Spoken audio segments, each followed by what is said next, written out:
A Pequín l'ambient és ben bé com si estiguéssim a Barcelona, en una jornada on s'esperen fins a 400 persones. Aquesta activitat ha estat organitzada conjuntament entre el Casal Català de Pequín i la pàgina web Club d'Aficionats Barca.cn, el club de fans del Barça més important a la Xina. Sobretot, molta emoció i devoció entre els seguidors xinesos. Piqué puedes casarte conmigo, no con Shakira. 只有7个人，7个人就是大家一块儿踢球、吃饭、喝酒，然后之后就人越来越多，到40个人、80个人，到现在400个人。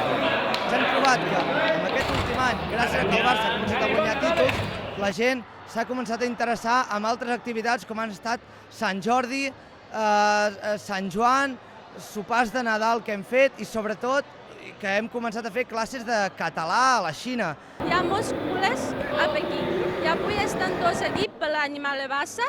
La nostra sang és prou grana.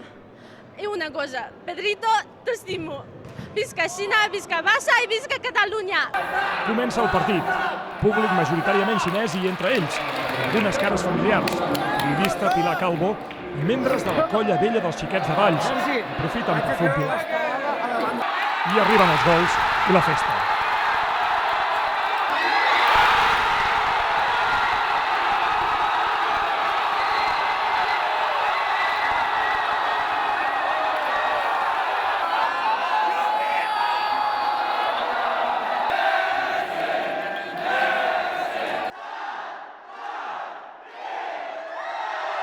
Acaba el partit quan aquí ja són 4:45, quan aquí ja és de dia i aquests seguidors hauran d'esperar una miqueta més per tornar a veure l'equip de gira aquí a la Xina. Serà probablement l'any que ve. El Barça realment té molt interès per aquest mercat.